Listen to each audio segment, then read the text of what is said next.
In 5, 4, 3, 2. Selamat datang di Letting Go 19, tempat kita belajar bersama untuk rilis letting go, untuk belajar meregulasi emosi kita, lebih mengenal diri, lebih mengenal pikiran, perasaan, dan emosi, lebih bagaimana kita menyadari hal-hal yang belum disadari dalam diri kita, untuk kita lebih bisa mastery gitu ya, atau menguasai diri. Dan kata kuncinya adalah mengenal diri sehingga jadi tambah percaya diri, gitu kira-kira.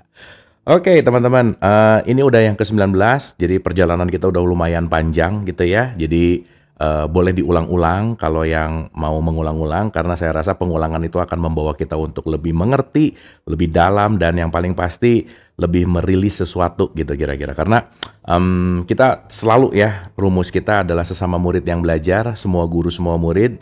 Dan yang paling penting sebanyak-banyak yang kita tahu, lebih banyak yang kita nggak tahu. Jadi penting sekali untuk melepaskan sesuatu yang kita udah tahu untuk menambah atau mengisi pengetahuan yang baru gitu. Nah, saya pengen mengawali satu statement dari seorang peneliti, saintis lah ya, namanya Dr. Joe Dispenza. Nanti abis letting go kita akan beralih ke placebo ya, ini buku keren banget gitu. Jadi Joe Dispenza tuh bilang begini, I began to ask myself, dia bilang. Saya mulai bertanya sama diri saya sendiri, dia bilang. What if people begin to believe in themselves instead of something outside themselves gitu. Jadi Dispenza tuh bilang gini, gimana ya kalau orang-orang mulai mempercayai apa di dalam dirinya daripada di luar dirinya gitu. Sehingga mungkin kita mulai menyadari ya teman-teman, yang di luar diri kita ini kadang-kadang lebih sibuk, lebih hektik, lebih menakutkan, lebih menyeramkan, dan bahkan lebih penting daripada di dalam gitu. Bahkan boleh jadi kita memilih sesuatu hanya untuk memuaskan orang lain misalnya. Gitu ya, memutuskan sesuatu untuk memuaskan orang lain misalnya. Melakukan sesuatu untuk memuaskan orang lain gitu misalnya. Dan saya selalu mengulang-ulang bahwa ketika kita melakukan sesuatu untuk memuaskan orang lain juga ternyata nggak peduli-peduli amat gitu ya. Nah jadi penting sekali statementnya Dispenza tuh keren banget. What if, gimana ya kalau orang-orang udah mulai believe in self. Karena saya selalu mengatakan bahwa banyak banget orang yang second hand people gitu. Setiap hari ngomong kata-kata orang lain, mikirnya pemikiran orang lain, menurut pokoknya katanya, dan mungkin ketakutan untuk mencoba atau mengeluarkan pendapatnya, pemikirannya, karena entah itu takut salah, nggak pede gitu. Sehingga ketergantungan terhadap faktor eksternal itu sangat tinggi gitu kira-kira. Ya, nah jadi semoga ya teman-teman pembelajaran ini membawa kita menuju meniti ke dalam diri untuk mastery self. Karena jangan lupa yang akan selalu bersama seumur hidup itu cuma diri kita.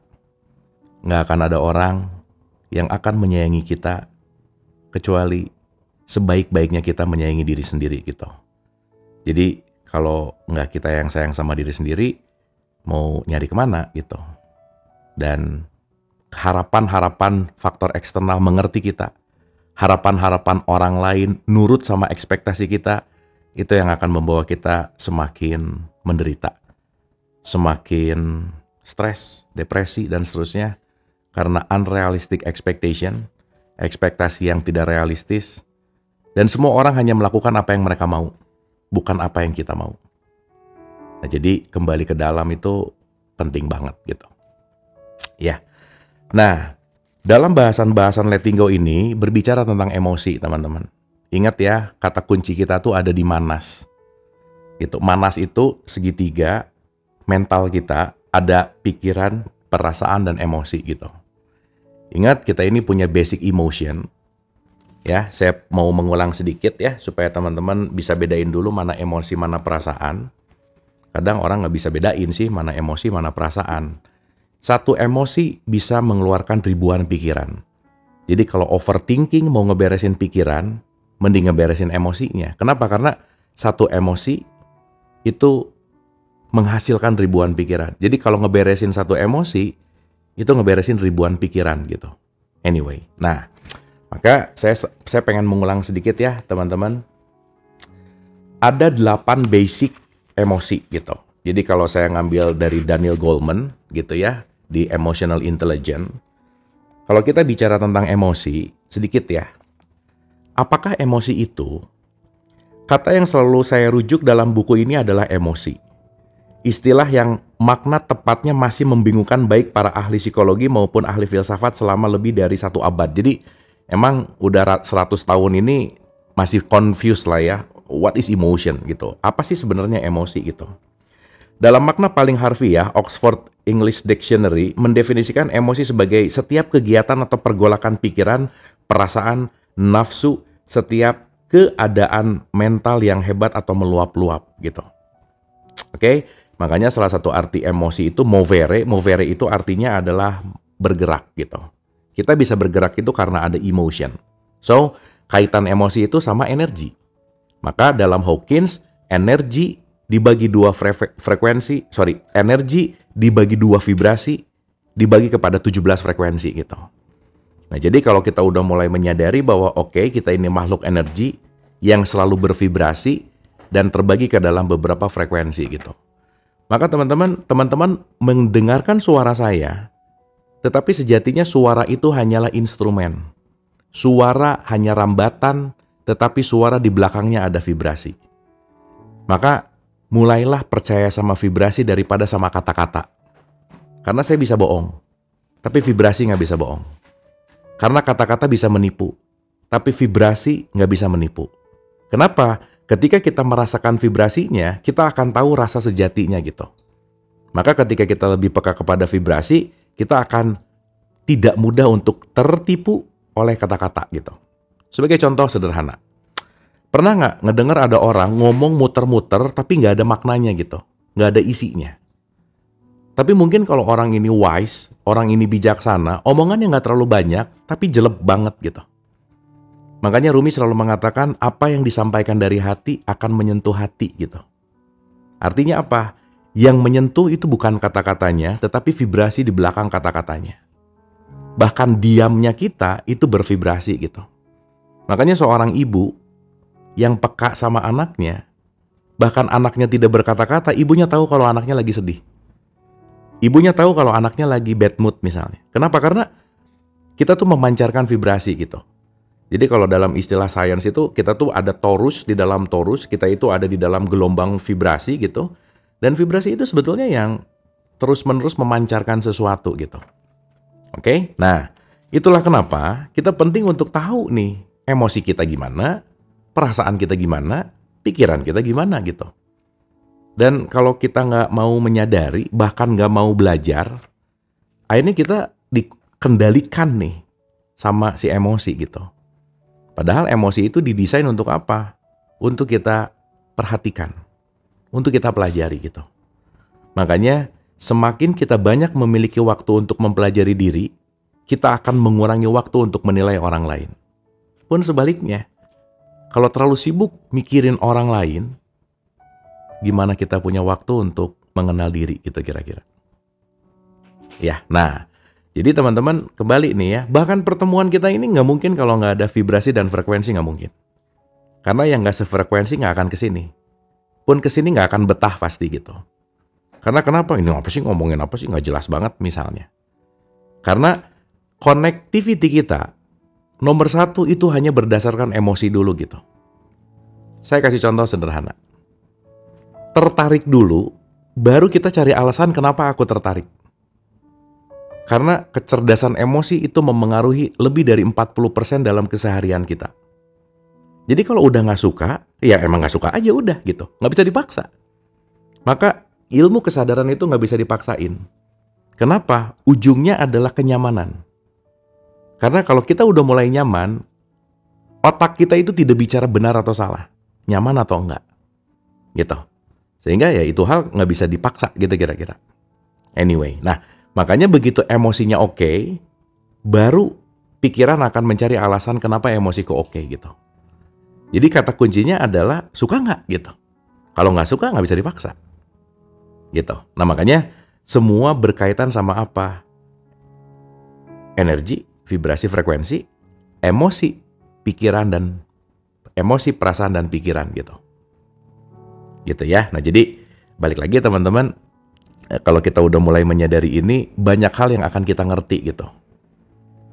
Dan banyak hal yang kita sadari bahwa nggak bisa maksa gitu. Semakin maksa, semakin bentrok, semakin kacau pasti. Gitu ya. Makanya ingat kalau kita bahas, salah satu belenggu diri kita adalah ingin memaksakan. Dah, kalau ingin memaksakan, siap-siap banyak kecewa.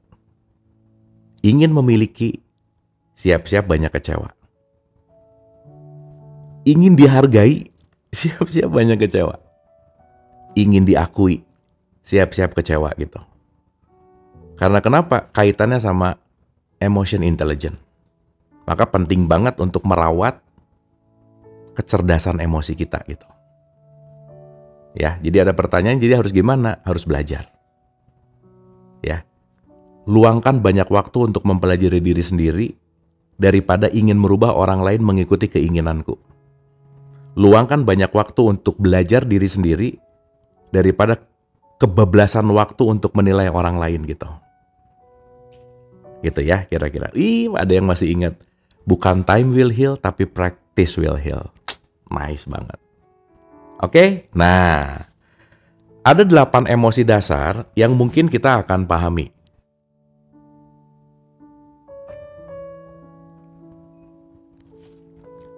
Yang nomor 1 itu namanya amarah. Ya, semua orang punya amarah. Amarah adalah emosi, tapi amarah karena apa? Itu perasaan. Jadi ingat ya gambar manas. Manas itu ada emosi di sini, segitiga, emosi, perasaan, pikiran. Jadi emosi kita rata-rata sama, punya semua sama. Jadi basic line gitu. Ya. Salah satunya adalah apa? Amarah. Beringas, mengamuk, benci, marah besar, jengkel, kesal hati, terganggu, rasa pahit, berang, tersinggung, bermusuhan, dan ya paling hebat, kekerasan dan kebencian gitu misalnya. Itu semua kita punya itu. Ya, makanya teman-teman kalau berkaitan sama Gustav Jung gitu, salah seorang ahli psikoanalisis, kita tuh semua punya archetype. Kita tuh semua punya bawaan dasar, default pabrik. Default pabrik kita tuh ada yang namanya shadow. Sehingga teman-teman semua orang pasti punya masa kelamnya masing-masing. So itulah kenapa saya selalu mengulang-ulang, nggak usah terlalu mengidolakan, apalagi merendahkan. Don't look up, don't look down. Kenapa? Mengidolakan pasti kecewa, merendahkan pasti nggak asik juga sih gitu. Jadi belajar untuk biasa aja tuh penting. Karena kenapa? Setiap orang pasti akan melakukan sesuatu yang akan mengecewakan kita, fix. Kenapa? Defaultnya itu ada shadow namanya. Kenapa? Karena ya kita punya default emotion by the way. Dan emosi itu berkaitan sama genetik gitu. Diwariskan terus gitu. Gitu ya. Jadi emosi ini salah satu daya kenapa kita bisa hidup dan survival. Karena kita punya emosi gitu. Anyway, nah. Jadi nomor 1 adalah amarah. Saya cepat aja ya teman-teman ya, karena ini review kan. Amarah, kesedihan, rasa takut, kenikmatan, cinta, terkejut, jengkel, dan malu. Oke ya, saya ulang ya. Kita semua pasti punya ini. Kita semua punya ini. Amarah, kesedihan, rasa takut, kenikmatan, cinta, terkejut, jengkel, dan malu. Nah, ini emosi. Basic design emosi. Tapi kata Goleman juga, udah 100 tahun emang desainnya masih terus berkembang. Maka teman-teman saya selalu mengulang-ulang lagi bahwa bawalah koma dalam hidup. Karena kalau kita ngebawa koma dalam hidup, kita akan nggak bisa menikmati hidup. Apa maksudnya? Kalau ada apa-apa, komain. Contoh. Duh kayaknya aku gagal, koma. Belum titik tuh. Ternyata besoknya oke, koma juga. Besoknya nggak oke, koma lagi gitu. Karena sebelum kita gitu ya, sebelum kita udahan gitu, itu semuanya koma berulang-ulang gitu. Ya, itu semuanya adalah continuous, itu adalah semua dinamis gitu kira-kira. Makanya salah satu hukum perputaran itu adalah seperti roda, di atas, di bawah, di atas, di bawah. Jadi kalau teman-teman sekarang lagi sedih, siap-siap happy. Pun kalau lagi happy, siap-siap sedih. Kenapa? Karena pasti akan ada koma gitu. Maka ketika kita terlepas dari dualitas, ketika kita sudah tidak ada di atas dan di bawah, gimana caranya supaya kita dalam roda ini aman? Jadilah poros gitu. Karena poros nggak pernah mengikuti atas dan bawah, dia stay di pertengahan. Nah, stay di pertengahan itulah namanya letting go gitu. Gitu ya. Jadi letting go mau mengajarkan kita menjadi poros. Karena kalau udah jadi poros, mau rodanya muter gimana pun, it's okay.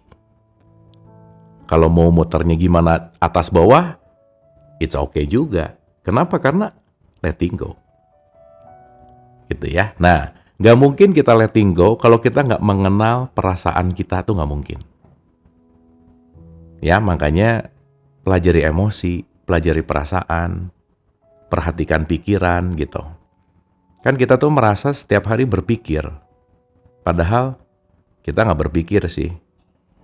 Pikiran yang menggunakan kita. Karena kalau kita berpikir, aku yang menggunakan pikiran gitu. Gitu ya. Nah, jadi balik teman-teman semua,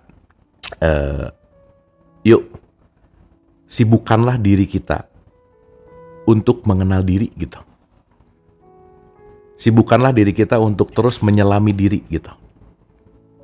Untuk kita bisa belajar lebih dalam lagi tentang siapa? Tentang diriku. Bukan orang lain gitu kira-kira. Nah, maka ketika kita udah mulai fokusnya ke dalam, kita akan merubah faktor eksternal. Karena di luar itu adalah proyeksi dari dalam. Ya, contoh. Teman-teman, ini disclaimer dulu ya, pemanasan dulu seperti biasa, karena ini tadi banyak yang baru, jadi saya sedikit bikin puzzle 18 episode sebelumnya gitu, supaya nanti masuk ke sini langsung jreng gitu. Contoh. Apa yang terjadi di luar diri kita, itu tergantung apa yang diproyeksikan dari dalam. Banyak dari kita tuh nggak nyadar, kita ngelihat apa-apa bukan di luar tapi di dalam. Emang teman-teman sekarang lagi ngelihat saya? Enggak, teman-teman lagi ngelihat layar handphone. Betul nggak? Layar memproyeksikan isinya. Tetapi ini semua sebetulnya terjadi di mana? Di dalam diri kita. Karena sebetulnya yang kita lihat hanyalah cahaya yang memantul, yang masuk melalui retina mata kita, di-invert di sini, di otak kita, maka kita punya mental image gitu namanya. Dan semua yang terjadi di luar sebetulnya terjadi di dalam. Terbukti ketika teman-teman ngelihat ini terus merem, kok masih ada bayangannya di dalam. Karena kenapa? Dia terekam di dalam memori. Clear ya? Nah, yang menarik adalah, kalau kita punya masalah dengan memori, orang lain ngejelekin kita sekali, tapi kita nginget-ngingetnya 100 kali sehari. Dia ngejelekin dan menghinanya sekali, tapi kita menghina di memori kita 100 kali sehari. Siapa yang lebih jahat? Betul nggak? Tiap ketemu orang, aku tuh dijelekin sama dia. Ketemu lagi, aku tuh dijelekin sama dia. Dia emang ngejelekinnya sekali loh. Tapi kita yang mengulang-ulang di dalam memori kita. Kita yang terus play the button. Mencet tombol gitu. Terus habis gitu kita ngomong, dia sih membuat aku begini. Nyalahin di luar terus gitu. Padahal yang dalam tanda petik kalau ngomongin bermasalah, semua permasalahan bukan aku dengan dia, tapi aku dengan egoku gitu. Jadi pokoknya jangan bosan-bosan saya ngomong ini ulang-ulang. Manusia tidak pernah punya masalah dengan apapun dan siapapun kecuali sama egonya. Titik.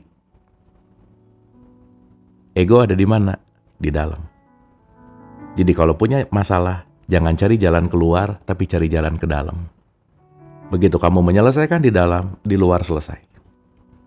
Kenapa? Problemnya di sini. Anyway, nah pertanyaannya, logik aja.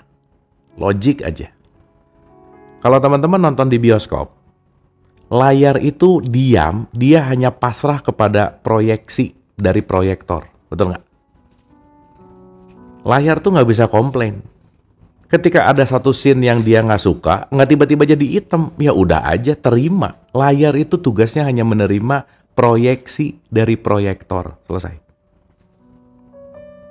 Dan yang menarik adalah ketika si filmnya atau proyeksinya kebakaran, layar nggak kebakar. Ketika banjir, layar nggak basah. Betul nggak? Nah sekarang pertanyaannya, kalau kita menyadari kita adalah sang proyektor itu, kita hanya didesain untuk menerima semua proyeksi semesta yang terjadi pada film kita masing-masing gitu. Dan film itu udah pasti film yang terbaik untuk kita masing-masing. Karena kita semua udah punya pemeranan yang terbaik. Cuman kita menolak peran kita. Kenapa? Ngelihat peran tetangga lebih baik gitu kira-kira. Makanya kan yang selalu diulang-ulang teman-teman, kalau hidup pengen bahagia, jangan curi casting orang lain. Jangan curi peran orang lain. Biarkan dia berperan dengan perannya dan aku punya peran. Semakin kita ingin menjadi orang lain, semakin kita akan menyakiti diri sendiri. Betul nggak? Dan ini nggak sadar biasanya. Sehingga kita kecanduan seperti dan menjadi orang lain gitu. Kecanduan menjauhkan diri dari diri sendiri gitu. Dan justru ketakutan untuk jadi diri sendiri. Kenapa? Nggak pede. Aku bisa emang ya? Aku bisa emang ya gitu. Gimana mau nggak pede? Orang mengungkapkan perasaan aja nggak berani. Membohongi diri terus, membohongi diri lagi, membohongi diri terus, membohongi diri. Dan itu alasannya untuk apa? Untuk berbaik, berbuat baik kepada yang di luar gitu. Yang menarik adalah output keluarnya baik, tapi membakar ke dalam gitu. Anyway. Ya, nah. Balik lagi ke layar tadi gitu teman-teman. Jadi ingat bahwa proyeksinya dari sini. Yang di luar semua layar. Jadi kalau saya memproyeksikan film India, semua dramanya pasti drama India gitu. Yang lucu dan unik, tiap hari memproyeksi drama India atau drama Korea, terus pengen ngerubah, kamu ganti dong, kamu ganti. Lah, kok nyuruh ganti yang di luar, kan kamu yang memproyeksikan. Betul nggak? Gambar yang ada di layar nggak akan pernah berubah selama proyeksinya tidak dirubah. Semakin merubah proyeksi, yang di layar pasti berubah. Dapat ya teman-teman ya? Sampai sini oke? Ini kok diam-diam gini sih? Ini merhatiin nggak ya kira-kira? Cek, oke nggak nih? Oke, paham ya? Atau puyeng? Oh oke. Ini kalau lagi offline ya muka-mukanya tuh gini nih. Ngomongnya paham sih? Paham. Nah tapi gini nih. Nah gitu, biasanya. Ya, biasanya. Oke ya. Ya pengalaman offline tuh gitu-gitu. Paham? Paham. Ya. Coba gimana? Ya gitu deh, gitu. Ujungnya gitu deh aja. Ya udah. Ya nggak apa-apa ya. Mau paham mau nggak, yang penting pura-pura paham juga nggak apa-apa sih. Ya, yang penting enjoy. Ya, itu aja. Ya. Oke. Nah, kita sekarang udah mau masuk ke frekuensi by frekuensi, teman-teman. Ya. Nah, jadi gini. Hawkins itu membagi 2 tingkat vibrasi nih. Ingat ya, kita itu energi, ada 2 vibrasi. Ada vibrasi positif, ada vibrasi negatif. Vibrasi positif namanya power. Vibrasi negatif namanya force. Jadi vibrasi yang positif itu membangkitkan, yang force itu melemahkan. Jadi kalau kita milih yang melemahkan terus, kita akan ada di level bawah tuh. Nah makanya dalam terminologi teologis, frekuensi rendah namanya neraka. Frekuensi tinggi namanya surga gitu. Jadi kalau ngomongin surga dan neraka, sebetulnya bukan tempat geografis, bukan. Tetapi frekuensi kita lagi ada di mana per saat ini. Itu yang penting. Gitu ya. Makanya simbol neraka itu nar, panas. Frekuensinya rendah. Simbol surga itu apa? Air yang mengalir. flowing gitu. Nah, jadi pertanyaannya kalau kita bicara dalam konteks ini, kita yang benar-benar tahu kok kita lagi ada di mana gitu. Kan kalau kata Dewa, di dalam keramaian aku merasa sepi. Rame tapi sepi gitu. Kenapa? Karena rame atau sepinya ternyata tidak ditentukan sama banyaknya orang. Alone sama lonely dua hal yang berbeda. Sendiri dan kesepian itu dua hal yang berbeda. Oke? Nah, Hawkins dengan sangat indah itu menggambarkan dari konteks yang namanya frekuensi, itu 17 frekuensi, dari level 20 yang paling rendah sampai 1000 yang paling tinggi. Ya. Nah, teman-teman coba rasain ya. Saya mau bacain satu-satu. Kira-kira teman-teman paling sering ada di kelas berapa? Apa 20, apa 30, dan seterusnya. Nah, malam hari ini kita akan bahas level 20. 20 lah ya. Tar. Oke.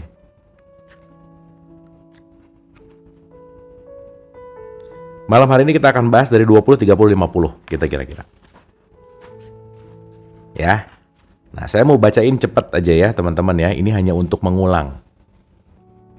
Jadi teman-teman coba rasain sekarang. Keseharian kita seringnya yang mana gitu. Ya, dengerin baik-baik. Level 20 itu namanya rasa malu atau shame. Malu, shame. Ya, jangan menyepelekan malu. Ya, jangan menyepelekan malu, rasa malu. Ketika rasa malu hadir, hal yang terjadi adalah merasa diri sangat hina dan memalukan. Secara tradisional disertai dengan pengasingan diri, energi level ini merusak kesehatan dan mengarah pada kekejaman terhadap diri sendiri dan orang lain. Aku tuh gak ada harganya. Ya. Ini level paling rendahnya di Hawkins gitu. Jadi kalau sering merasa diri sangat hina, itu level paling bawah gitu.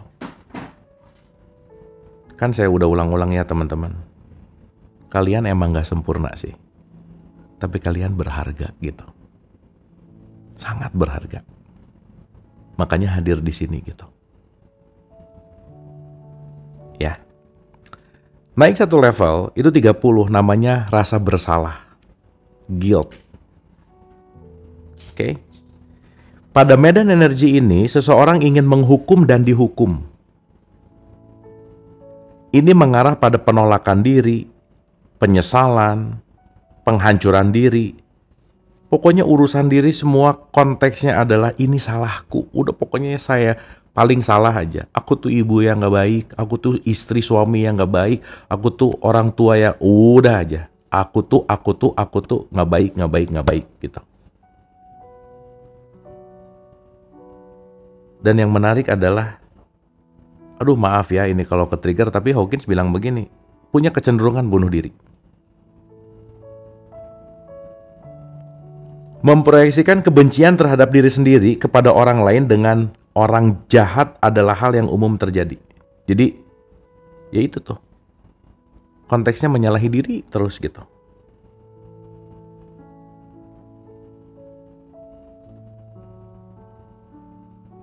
Energi level ini menjadi dasar dari banyak penyakit psikosomatik. Ya. Dan level 50 itu namanya apati. Apatis. Energi ini ditandai oleh ketiadaan harapan, gak suka dimintai pertolongan, menjadi beban bagi orang lain, malas dan ogah-ogahan, serta perasaan aku gak bisa. Dan ini nih yang paling sering terjadi di level apatis tuh. Kenapa aku harus peduli? Ngapain? Bodoh amat. Sorry ya. Kemiskinan lumrah terjadi pada level ini. Orang miskin tuh banyak yang di level apatis, nggak peduli. Kenapa orang miskin? Karena dia tidak menjalankan hukum terima kasih. Lupa kalau ada terima, perlu kasih. Maka apa yang kita kasih akan kembali sebagai penerimaan. Akan kembali lagi menuju kepada kasih, terima, kasih, terima kasih. Itu hukum perputaran gitu. Dan itu nanti akan berkaitan sama tarik-menarik. Maka apa yang kita dapat adalah sesuatu yang kita keluarkan. Mental miskin, ya elah, sayanya aja perlu dibantu.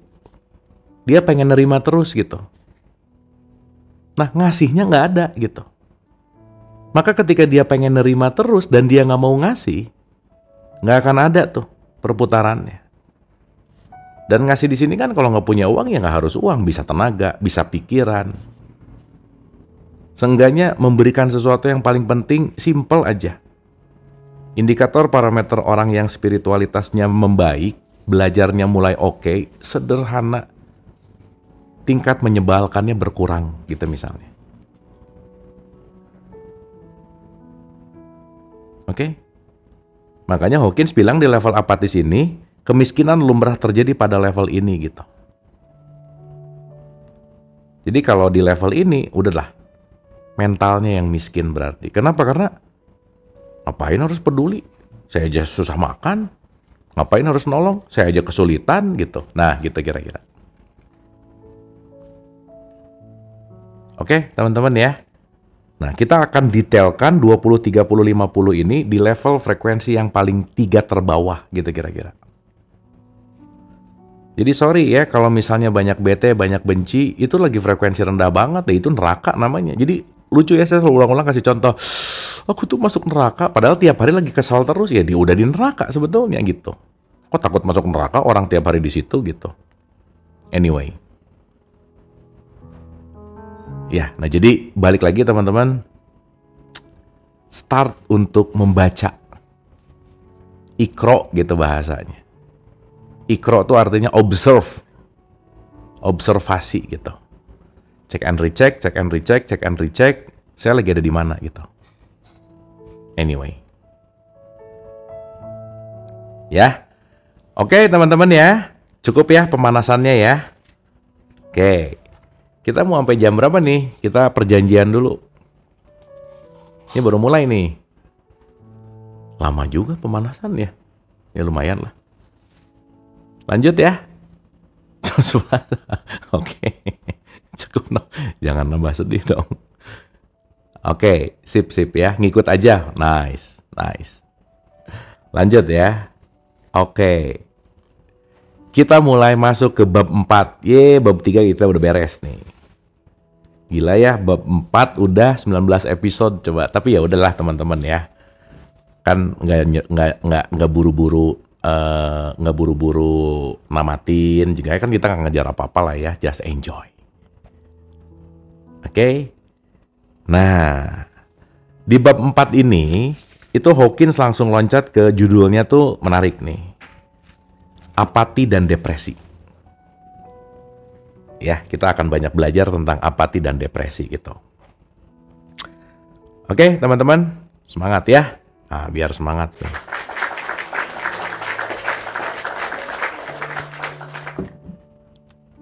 Oke, sip. Yang perlu dicatat-catat, catat.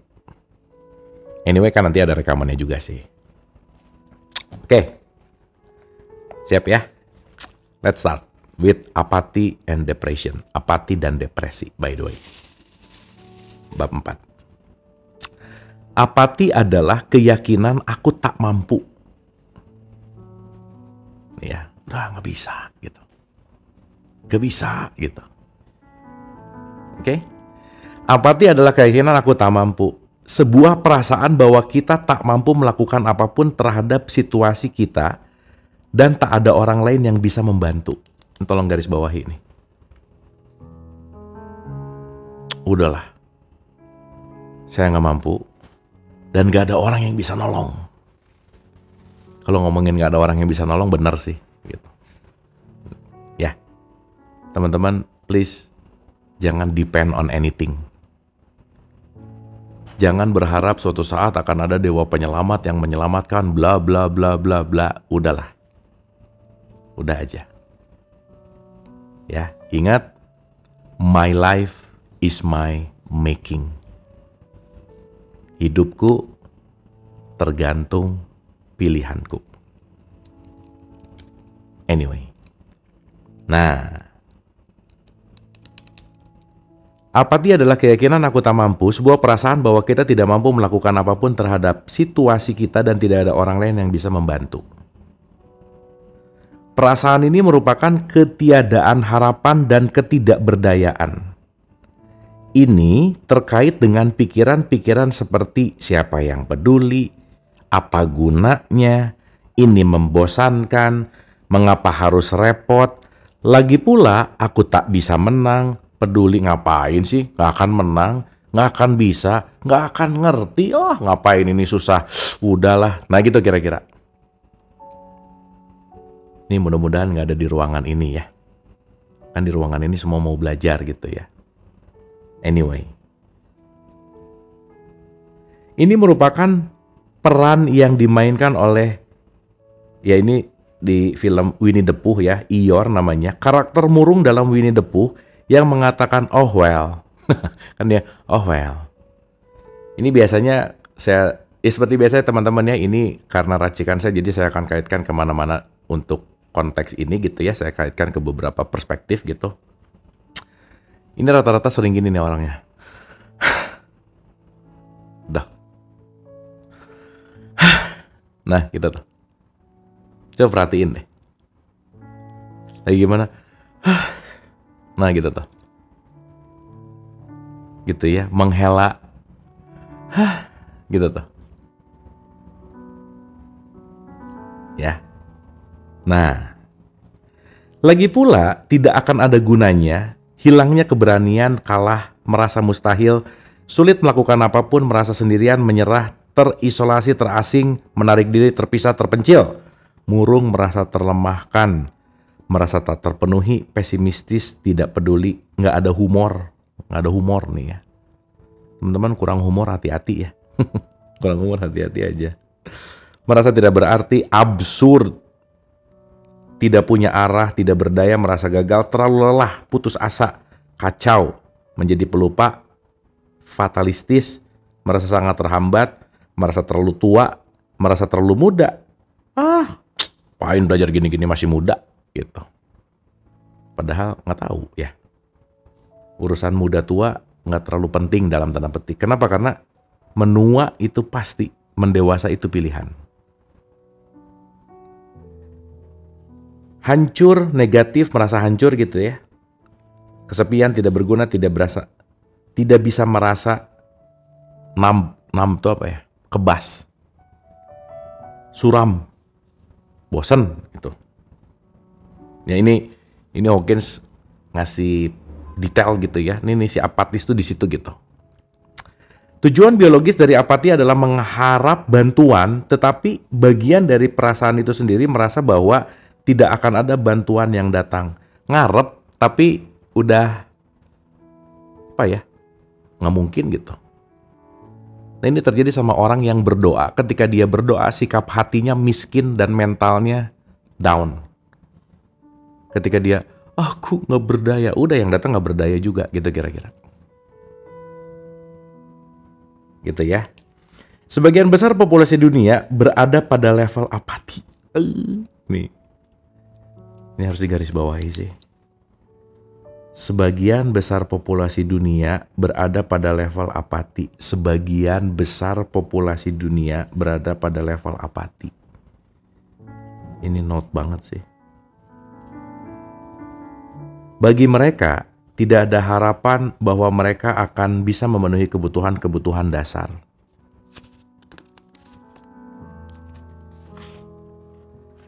Kebutuhan-kebutuhan dasar mereka. Juga tidak akan ada bantuan datang dari tempat lain. Ya. Aduh. Gimana ya? At some point ketika ada di level ini emang susah sih, betul. Dan itulah kenapa jangan lelah untuk belajar gitu teman-teman. Ya. Orang-orang kebanyakan sering apatis dalam sejumlah bidang kehidupan, tetapi hanya secara berkala menghadapi apati yang luar biasa terkait seluruh situasi hidup mereka. Apati mengindikasikan kurangnya energi hidup dan mendekat ke kematian. Jangan lupa, marah 1 menit, 5 menit, sistem imun tubuh shutdown 6 jam. Jadi kalau mau marah mikir-mikir gitu. Banyak sel yang tidak diregulasi gitu nantinya. Ya. Ini diobservasi selama peristiwa pengeboman kota London pada Perang Dunia Kedua. Bayi-bayi dipindahkan ke kamar-kamar anak dan wilayah-wilayah aman yang terpencil di Inggris, di mana kebutuhan fisik, nutrisi, dan medis mereka dipenuhi. Namun, bayi-bayi itu mengembangkan sikap apati. Mereka kehilangan selera makan dan tingkat kematiannya tinggi. Bukan gak boleh marah sama sekali, tetapi meregulasi marah. Jangan sampai marah yang mengontrol kita, tapi kita yang mengontrol marah gitu. Ya. Ditemukan bahwa sikap apati disebabkan oleh kurangnya pengasuhan dan kedekatan emosional dengan sosok seorang ibu. Nih. Aduh, ini garis bawahi banget nih guys. Ini saya garis bawahi ya. Kalian para ibu, please ini mah. Ini mah, kalau kata orang Sunda ya, please ini mah. Ditemukan bahwa sikap apati disebabkan oleh kurangnya pengasuhan dan kedekatan emosional dengan sosok seorang ibu. Jangan lupa, ibu itu mitokondria hidup gitu ya. Artinya penting banget sih relationship sama ibu, by the way. Jadi ini bukan melemahkan bapak, bukan loh ya, bukan. Bukan untuk membandingkan, bukan. Nanti ngerti, bentar lagi ngerti. Ini masalah emosional, bukan fisik. Tanpa cinta dan kasih sayang, mereka kehilangan keinginan untuk hidup. So that's why kenapa Rumi selalu mengatakan, love is bridge to anything. Cinta adalah jembatan untuk apapun. Anyway. Ya, jadi dahsyat sih ya. Ujung-ujungnya tuh welas asih lagi gitu, mau apapun ya ternyata.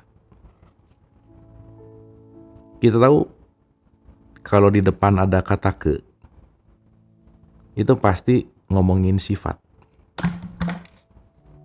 Kalau orang marah, disebut kesetanan.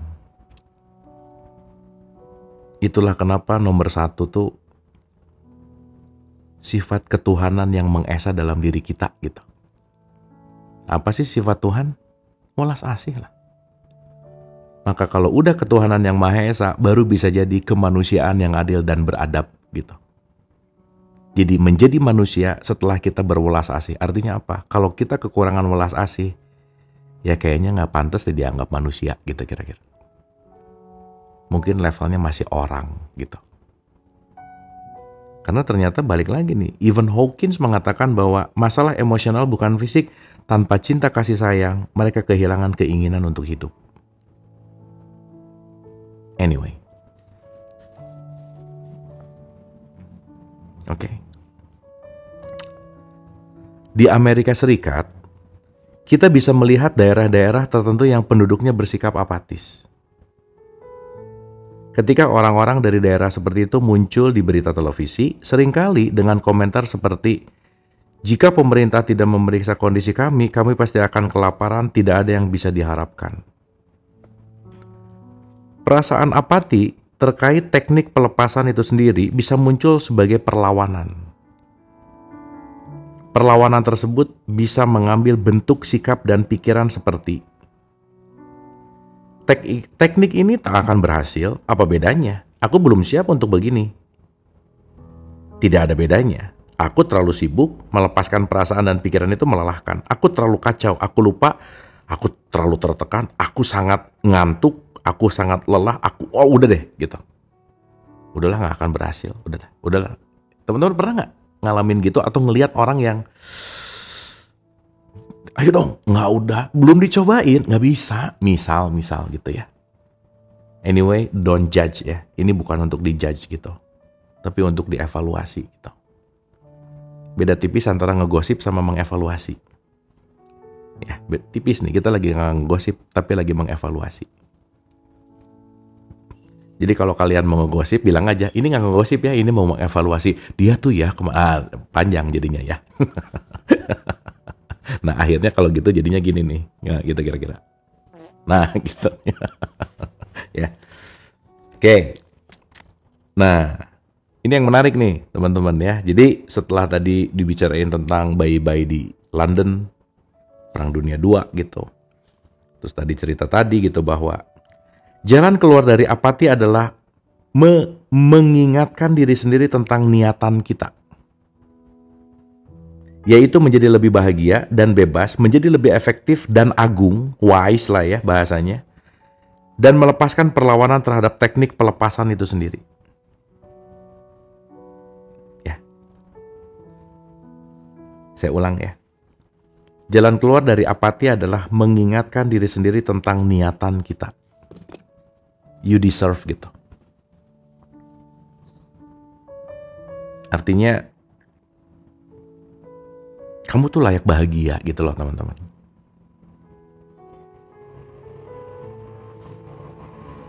Kamu tuh layak untuk bebas gitu. Dan menariknya adalah kita semua terpenjara di mana pintu penjaranya nggak ada kuncinya. Dia terbuka. Cuman nggak mau keluar aja sih gitu. Karena kenapa nggak mau keluar? Karena dia tiap hari berputar di frekuensi pemikiran. Sehingga udah jelas-jelas tinggal keluar, tetap nggak mau gitu. Anyway. Ya. Ingat ya teman-teman ya, gak ada yang bisa ngerubah pokoknya. Mau beli buku 10, ikutan seminar, ikutan apa, kalau gak dari sini, nothing happen. Dan teman-teman bisa ngerasain gak? Ketika kita kumpul di malam ini, di kelas ini, dengan sama-sama mau belajar, ada vibes yang enak gak teman-teman? Bisa ngerasa gak? Semua orang hadir, mau belajar, mau letting go. Even ini vibesnya tuh enak banget, bisa ngerasa itu gak teman-teman? Tuh gak? Dan itu puncak rindu tuh di situ sebenarnya. Yang kita rindu tuh vibesnya gitu.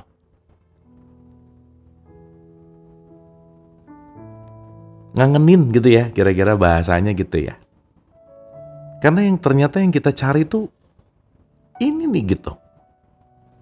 Dimana kita hadir tanpa judgement, hadir ke sini nggak menilai, tidak saling kenal juga nggak usah saling ngejelekin. Kenapa? Karena kita berada di wilayah orang-orang yang nggak rese sama orang lain gitu kira-kira.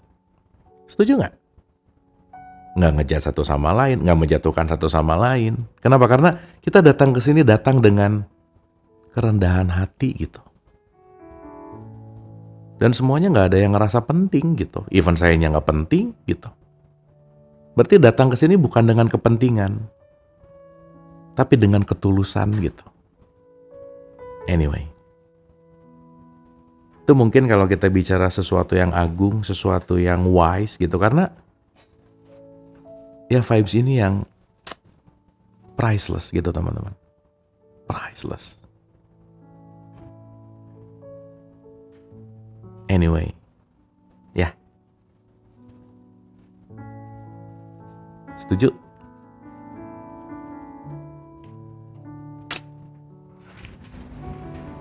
Jadi kalau kita bicara dalam konteks ini sekali lagi ya, gak ada yang bisa merubah di dalam kecuali diri kita sendiri gitu. End of topic. End of topic. Jadi semakin nomor satu, udahlah. Gak usah pengen dihargai. Gak usah pengen diakui. Gak usah pengen memiliki. Gak usah pengen mengatur. Dan yang paling penting gak usah pengen menjadi orang lain gitu. Karena aku cukup dengan diriku. Karena ini penuh dengan apa ya bahasanya ya? Cukup gitu. Kata cukup tuh dahsyat gitu teman-teman. Karena banyak tuh belum tentu cukup gitu. Dan menjadi cukup itu nice gitu. Ya benar kalau ngomongin pakai selesai dengan diri gitu ya kira-kira. Nice gitu. Ya.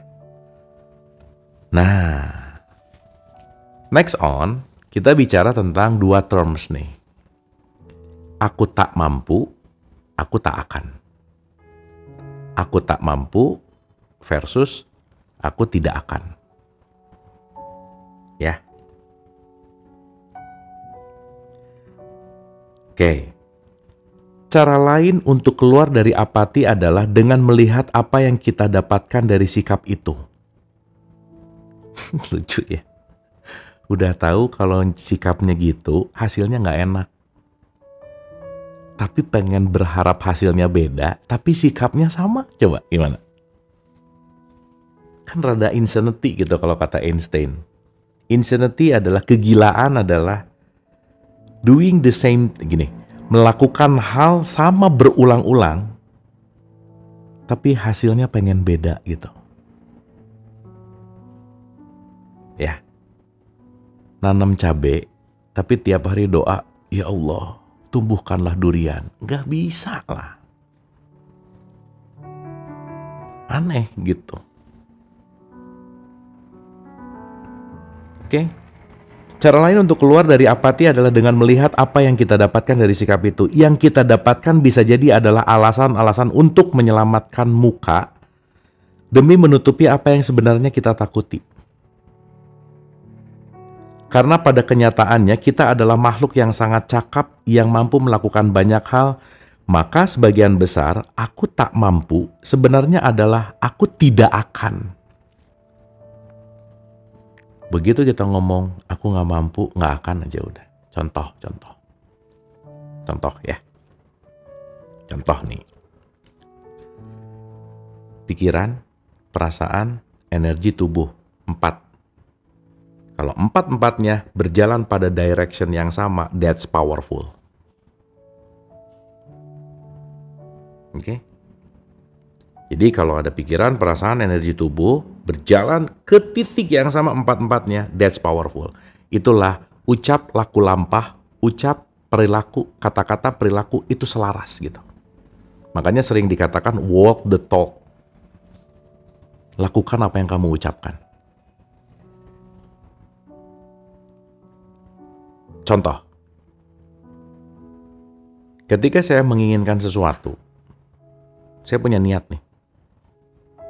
Pikiran oke, tetapi perasaan ngomong gini, kayaknya nggak mungkin deh. Sesaat kalian atau saya ngomong kayaknya nggak mungkin, kita lagi ngomong, aku nggak mau. Semesta bingung nih, lu maunya apa sih? Pengen, tapi bilang nggak mungkin. Gimana sih gitu? Confused gitu. Akhirnya nggak selaras.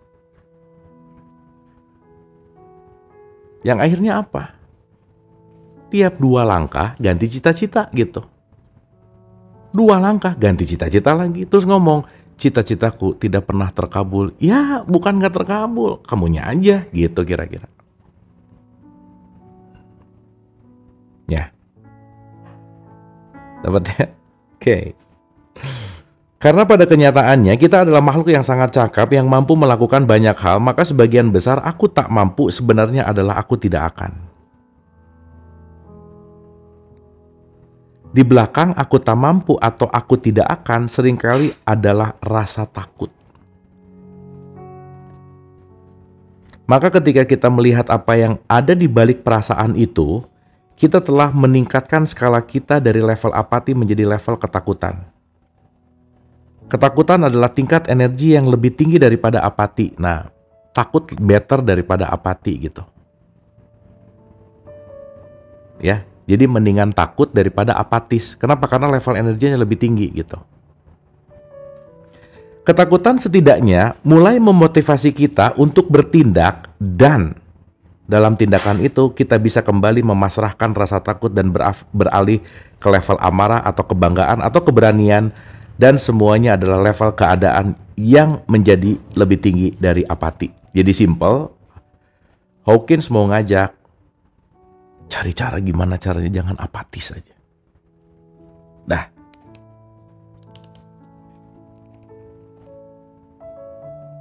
Clear ya teman-teman ya. Di VT saya itu ada skala ini udah saya posting, jadi teman-teman kalau mau ngelihat bisa ada di situ nanti. Dari mulai shame, apathy, guilt dan seterusnya gitu. Ya. Mari kita ambil contoh masalah manusia yang khas dan menelusuri bagaimana mekanisme pasrah bekerja untuk membebaskan kita dari hambatan-hambatan yang paling umum. Contoh. Public speaking adalah salah satu hambatan yang paling umum. Nih ya, ngomongin public speaking tuh hambatan paling umum nih, Hawkins bilang. Bener sih. Banyak orang idenya bagus, tapi dia tidak bisa menyampaikan idenya, maka idenya nggak jadi apa-apa. Bahkan niat yang bagus tanpa penyampaian yang tepat juga bahaya. Ya, teman-teman ya. So, good speaker adalah good listener. Jadi, pembicara yang baik adalah pendengar yang baik. Udah no debat aja. Jadi kalau kalian pengen jadi pembicara yang baik, jadilah pendengar yang baik anyway. Ya, jadi jangan sampai listen to reply. Tapi listen to understand. Karena once listen to reply, kita nggak dapat hal baru gitu teman-teman. Anyway. Ingat ya, salah satu contoh orang yang tingkat emosi, kecerdasan emosinya rendah, orangnya nggak pandai mendengarkan. Udah gitu aja. Ya, anyway. Pada level apati, di arena ini kita mengatakan, oh, aku tak mungkin bisa ngomong di depan. Aku bisa gelagapan. Tidak ada yang mau mendengarkanku, tidak ada yang layak dikatakan dariku. Jika kita mengingatkan diri sendiri tentang niat itu, kita akan melihat bahwa apati sejatinya hanya menutupi rasa takut. Sekarang, pikiran tentang public speaking itu menakutkan. Bukan ketidakmungkinan. Ini teman-teman bedain ya. Jadi gini. At some point. Dalam tahapan ini, mending takut daripada apatis gitu. Pemikiran nggak mungkin dan takut itu dua hal yang berbeda. Oh ini teman-teman penting untuk dirasain aja. Aku tuh sebenarnya takut atau ngerasa nggak mungkin sih gitu. Ya. Nah, kalau udah mulai nggak mungkin, itu naik satu level ke takut daripada di apatis. Ini menghasilkan titik cerah tertentu. Faktanya bukanlah kita tidak bisa, melainkan kita takut. Duh, kalau ngomong didengerin nggak? Teman-teman saya mau cerita ya, dikit nih. Cerita nih. Ini fakta ya. Ya gimana nggak fakta, pengalaman saya gitu. Saya besar di dunia broadcasting. Dan dunia broadcasting itu pasti nggak jauh dari apa? Melakukan yang namanya pertunjukan. Ya. Jadi dulu waktu saya pertama kali show, tuh deg-degan. Tapi memang karena deg-degannya ya nggak sedeg-degan orang sih. Karena balik lagi itu mungkin bakat. Ingat ya kalau teman-teman pernah dengar Story of My Life. Saya ini termasuk orang yang, teman-teman tahu demam panggung ya? Ada orang begitu dapat panggung demam. Kalau saya kebalikan, kalau nggak ada panggung saya demam gitu. Karena saya senang banget tampil gitu. Anyway. Nah, singkat cerita, bagaimana saya bisa belajar dan bagaimana saya bisa menguasai audiens itu adalah part dari pembelajaran yang disebut dengan yang namanya showmanship. Anyway. Ya, jadi kalau di pertunjukan, khususnya di dunia magician, itu sangat dikenal dengan yang namanya showmanship. How to manage the audience. Bagaimana kita memanage audience. Teman-teman audiens saya, jadi saya penting banget untuk tahu kapan saya harus A, harus B, harus C, kapan saya harus jokes, kapan saya harus serius, kapan penekanan ini, dan kapan saya harus bicara begini, dan kapan saya harus memberikan contoh. Nah, beda nggak? Teman-teman bisa ngerasain nggak ritme-ritme omongan saya dari tahapan-tahapan barusan itu mengalirkan sesuatu gitu. Kebayang nggak kalau saya dari awal ya, Hawkins mengatakan, aku tak mampu, aku tak akan. Cara lain untuk keluar dari apati adalah melihat apa ya. Udah, nggak akan ada yang nonton aja. Udah aja. Jadi kalau sekarang ada yang komplain, aku tuh kalau live nggak banyak yang nonton, ya kamu nggak menarik masalahnya gitu. Kamu nggak belajar showmanship gitu. Kamu tidak menguasai audiens gitu. Kenapa? Karena ya itu tadi, bagaimana kita menguasai tentang public speaking katakanlah. Nah, yang mau saya ceritain gini teman-teman. Ini berkaitan rasa takut nih ya. Dulu saya terdidik dengan stage, dengan offline audience. Offline audience. Jadi buat saya menghadapi ratusan atau ribuan offline penonton, itu udah terdidik dari 7-8 tahun saya latihan gitu. Anyway. Tetapi begitu masuk broadcast, masuk TV, menghadapi satu kamera live, itu deg-degannya minta ampun teman-teman. Kenapa? Karena begitu ngelihat satu kamera, mata kamera mewakili jutaan penonton RCTI waktu itu. Ya. Nah, yang saya udah punya pengalaman, jadi gini, offline dan online, on air, live taping, itu semua beda tuh feel-nya gitu. Nah, sehingga begitu saya mulai pertama kali mau live, dulu acara The Master tuh live semuanya. Jadi kebayang nggak, begitu saya terjun di broadcast, langsung harus mengalami live berulang-ulang. Nah, di situ saya ngerasa takut banget gitu. Kebayang nggak, yang tiap hari show misalnya, tapi di situ ada perubahan tuh. Menghadapi satu mata kamera jauh lebih takut. Jadi Hawkins tuh benar. Bukan yang nggak bisa, tapi takut. Apalagi ya mental-mental. Takut salah. Ya. Gitu. Anyway. Tapi takut jauh lebih baik daripada apati, sudah gitu poin pentingnya. Garit teman-teman. Jadi kalau kita mau bicara intonasi penting, bagaimana menyampaikannya penting, kapan menyampaikannya penting, cara menyampaikannya juga penting. Nah, dan kalau saya belajar dan kembali, saya benar-benar ngerti bahwa kenapa ya saya harus jadi magician gitu. Ternyata banyak hal yang saya pelajari di situ gitu. Salah satunya apa? How to manage audience. Bagaimana menyampaikan sebuah idea itu gak bisa kalau nggak latihan anyway teman-teman. Gitu ya. Ya Tuhan tidak didesain untuk ditakuti sih, kan Tuhan Maha Kasih Sayang. Ya tapi sesuai dengan persangkaan sih nggak apa-apa juga sih gitu. Nah, yang saya pengen balikin ke sini adalah coba bedain dikit aja. Mana aku nggak bisa dan mana aku takut.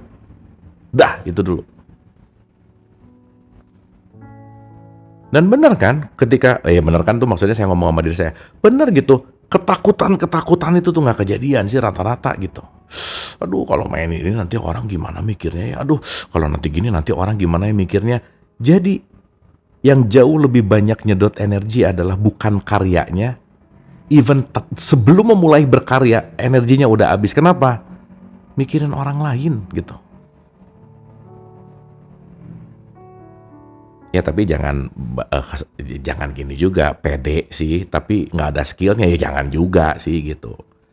Itu namanya nekat sih. Ya nekat juga penting ya gitu. Tapi pede, nekat, takut, dan bego itu beda tipis gitu teman-teman masalahnya. Sama ya ingat nggak waktu kita bahas sabar, tawakal, ikhlas sama tolol, itu beda tipis semuanya gitu. Gitu ya. Kurang lebih gitu ya. Anyway jadi mulai mau diulang-ulang disadari ya, aku tuh sabar apa bego sih gitu. Aku tuh sabar menghadapi suami, bukan sabar, lu bego aja kali gitu. Misal gitu, misal ya, bisa.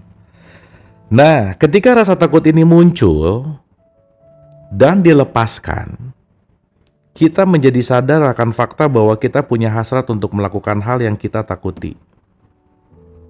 Jadi teman-teman, saya punya satu prinsip ya, subjektif nih. Subjektif ya, ini buat saya nih ya, saya cerita sedikit nanti. Kalau itu membuatku takut, jangan-jangan itu adalah prioritas yang harus aku lakukan. Itu buat saya. Contoh, dulu saya tuh takut banget nulis buku. Pas ngerasa-rasa kenapa saya takut nulis buku ya, harus nulis buku nih. Bukan harus sih, perlu lah ya. Kan kita udah lama meninggalkan harus ya. Nggak ada yang harus lah dalam hidup anyway. Kayaknya saya perlu nulis buku nih. Kenapa? Karena saya takut masalahnya. Waktu nulis tuh, aduh ini tulisan jelek banget. Ya siapa yang baca, siapa yang beli. Aduh nanti kalau nggak laku, masa nih The Master Abu Marlo gitu misalnya ya. Bukunya nggak laku. Aduh nanti kalau datang infotainment gimana ya, kalau datang orang gimana. Wah udah deh teman-teman. Udah aja. Dan itu kalau nggak dilatih, nggak diregulasi gitu,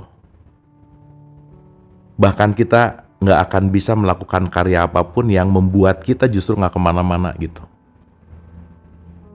Ya nanti ujung-ujungnya karena nggak fokus sih. Ujung-ujungnya karena apa? Karena nggak sadar. Ujung-ujungnya ke situ gitu. Gitu. Kok aku takut mati? Masa harus mati, Kang? Ya sekarang pertanyaannya, mati itu pasti. Ngapain menakuti sesuatu yang pasti? Betul nggak? Kalau orang takut mati berarti dia nggak berani hidup. Dan orang yang takut mati berarti dia nggak rela untuk pulang ke kesejatian. Berarti kemelekatannya tinggi. Gitu ceritanya. Tapi nanti kita bahas tentang itu. Ketika rasa takut ini muncul dan dilepaskan, kita menjadi sadar akan fakta bahwa kita punya hasrat untuk melakukan hal yang kita takuti. Ya.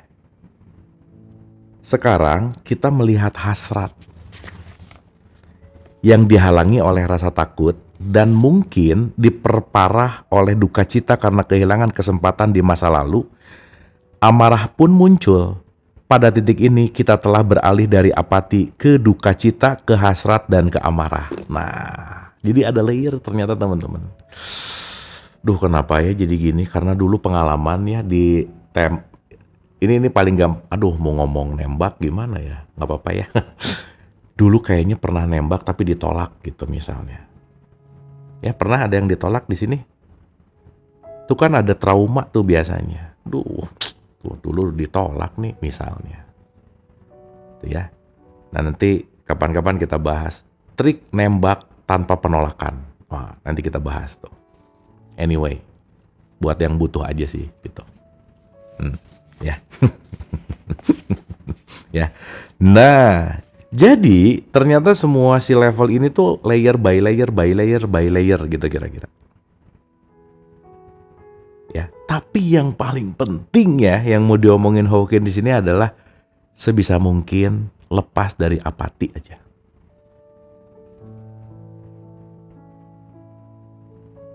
Nah, ini udah jadi stigma nih. Tapi kan aku cewek lah, emang cewek nggak boleh nembak ya gitu.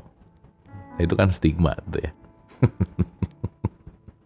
Anyway, pada titik ini kita telah beralih dari apati ke duka cita, ke hasrat, ke amarah. Dalam amarah ada lebih banyak energi dan kemampuan untuk bertindak.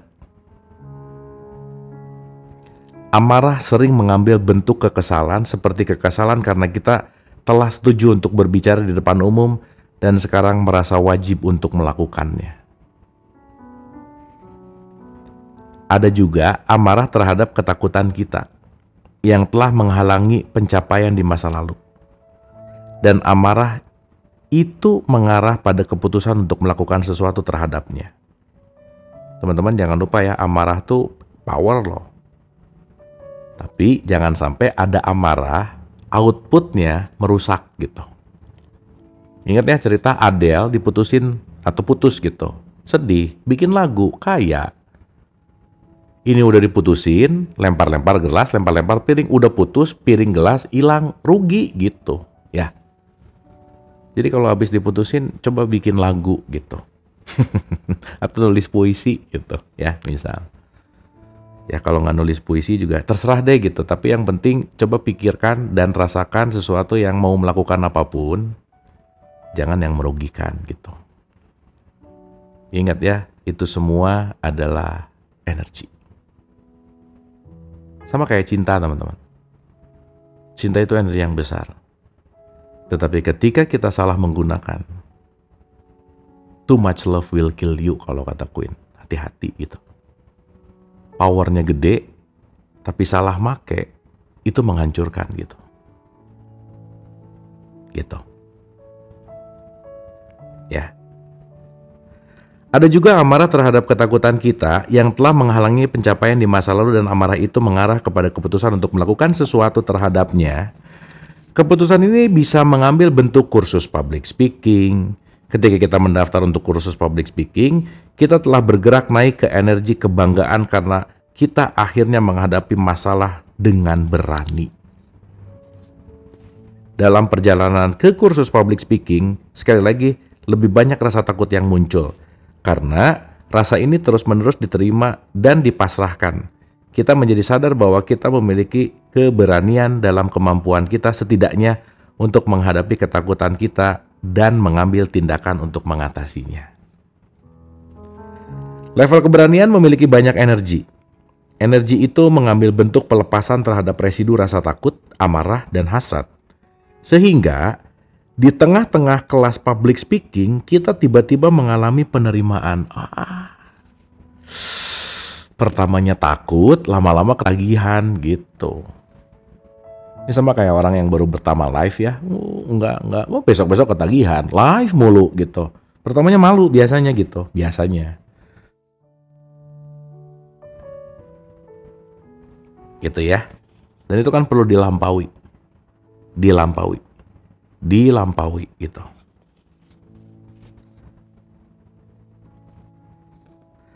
Dengan penerimaan muncullah kebebasan dari perlawanan yang sebelumnya mengambil bentuk rasa takut, apati, dan amarah.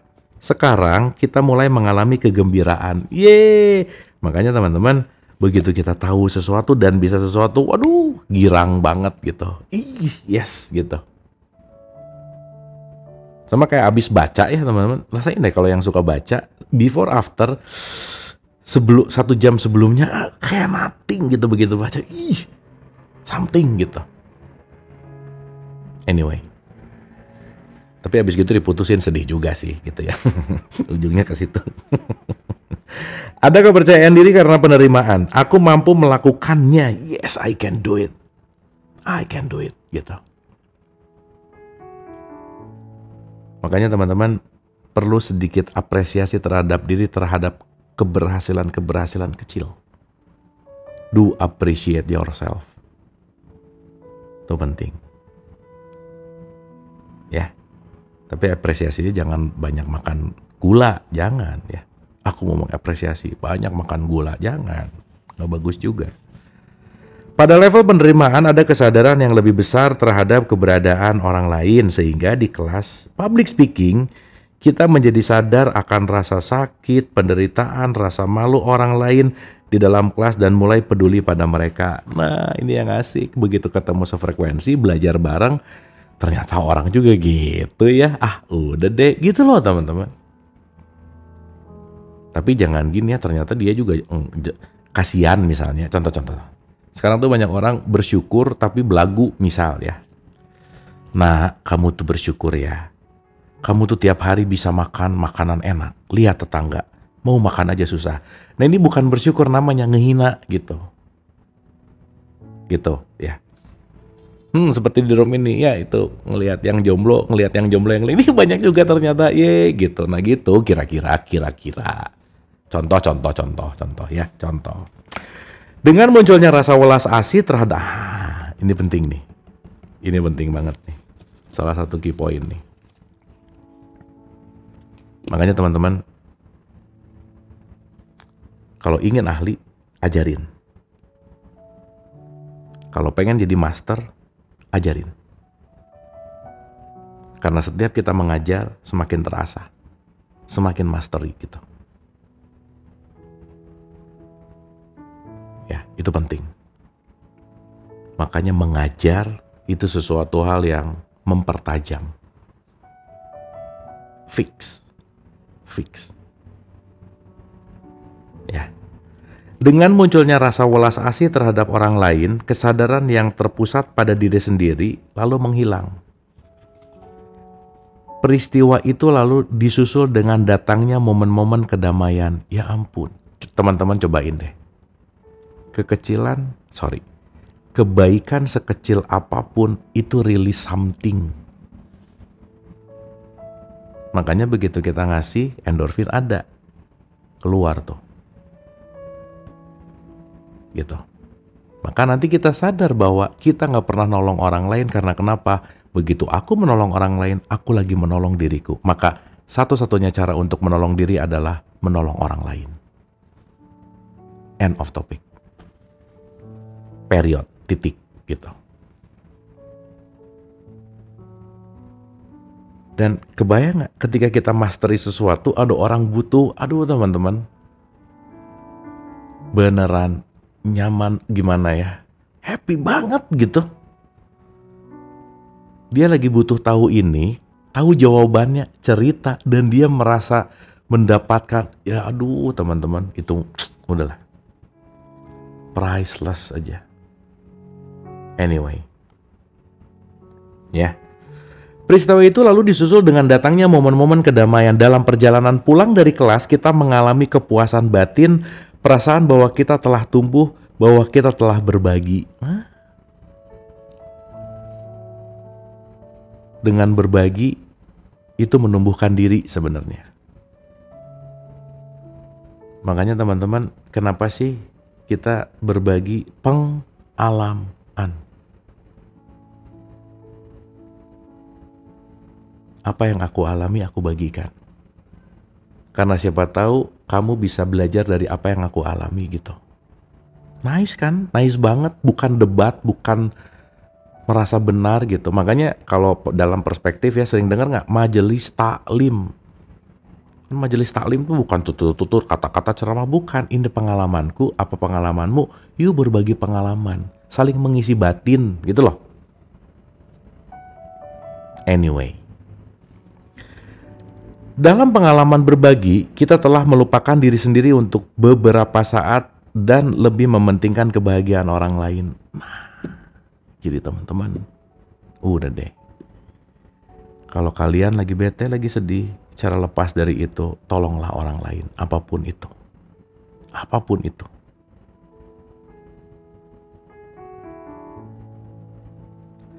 Dalam pengalaman berbagi, kita telah melupakan diri sendiri untuk beberapa saat dan lebih mementingkan kebahagiaan orang lain. Kita menikmati pencapaian orang lain.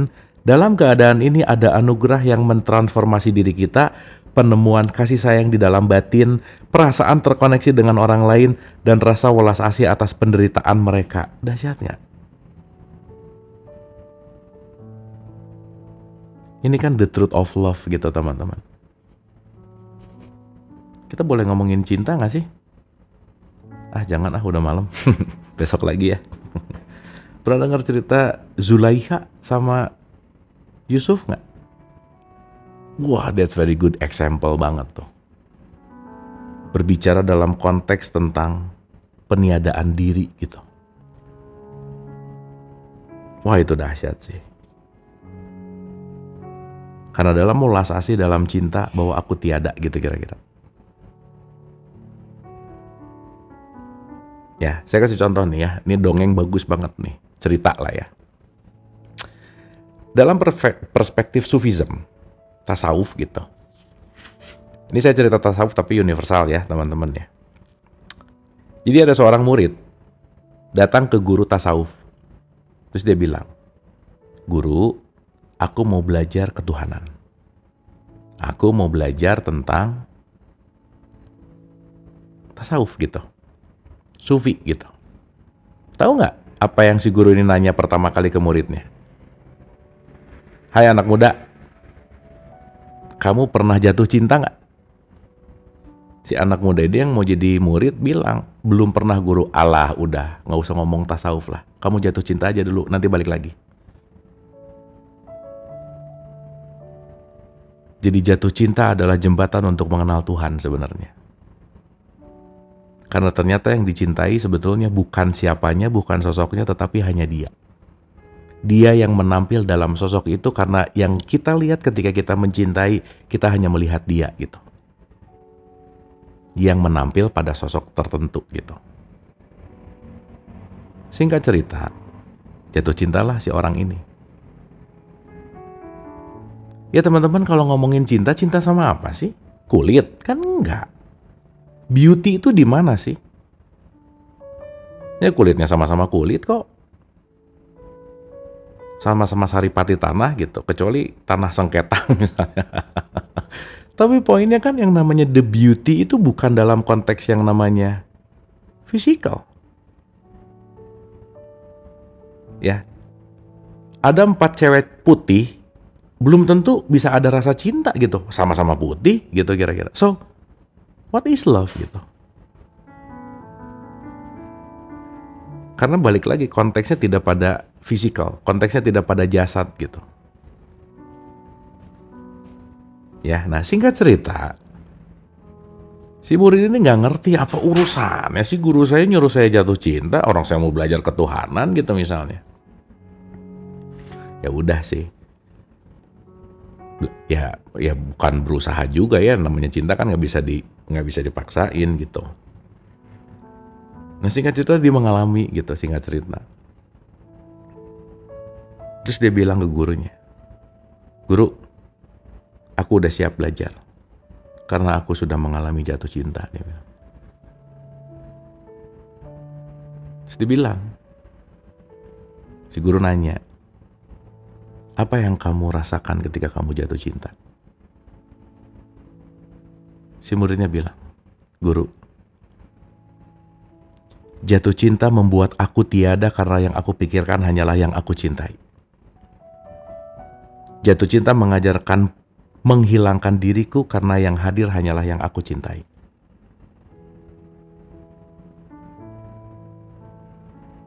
Karena ketika kita jatuh cinta, yang ada hanyalah yang kita cintai gitu. Baru si guru ini bilang, "Kamu bisa mulai besok," gitu kira-kira. Nah, itulah perspektif ketika kita berbicara tentang the truth love atau Rahman Rahim atau welas asihnya Tuhan gitu. Bahwa ketika mengatakan atas nama kasih sayang, artinya apa? I am nothing, akunya nggak ada. Yang ada hanyalah welas asih. Yang ada hanyalah dia gitu. Abunya nggak penting lagi di situ gitu. Yo, kalau lagi jatuh cinta, mau makan ingat dia, mau ngapain ingat dia. Siapa yang diingat terus? Yang dicintai gitu. Nah, perlahan belajar kepada makhluk, ketika nanti terlatih, naik kepada holik gitu kira-kira. So that's why love, cinta adalah the most essential things in life gitu teman-teman. Anyway. Dalam pengalaman berbagi, kita telah melupakan diri sendiri untuk beberapa saat dan lebih mementingkan kebahagiaan orang lain. Kita menikmati pencapaian orang lain. Dalam keadaan ini, ada anugerah yang mentransformasi diri kita, penemuan kasih sayang di dalam batin, perasaan terkoneksi dengan orang lain, dan rasa welas asih atas penderitaan mereka. Dengan perkembangan penuh ini, kita kemudian bisa berbagi dengan orang lain tentang bagaimana kita menyimpan rasa takut berbicara di depan umum. Jadi cerita. Teman-teman, semua kesulitan dan penderitaan hidup kita suatu saat nanti akan menjadi cerita yang penuh energi untuk kita ceritakan kepada siapapun yang membutuhkan. Dan penderitaan kita akan berubah menjadi energi kehidupan untuk orang lain. Oke? So, langkah-langkah yang kita ambil untuk mengatasinya, keberhasilan yang kita alami, meningkatnya penghargaan diri pada diri sendiri, dan perubahan-perubahan positif dalam jalinan hubungan kita. Semuanya karena kenapa? Uplifting the love itself gitu. Meningkatkan si welas asih gitu kira-kira. Oke, teman-teman ya. Dapat ya? Mudah-mudahan apapun itu, karena pasti kita akan mengunyah dan kita akan mewadahi sesuai dengan wadahnya masing-masing. Apapun itu yang kita dapetin malam hari ini, kita syukuri dan kita rasakan kebersyukuran sebagai sebuah anugerah gitu. Karena saya rasa ini adalah energi yang penting untuk kita regulasi dalam keseharian gitu kira-kira. Anyway, terima kasih teman-teman. Semoga Letting Go 19 ini bermanfaat. Dan jangan lupa tetap sehat dan bahagia. Love you all.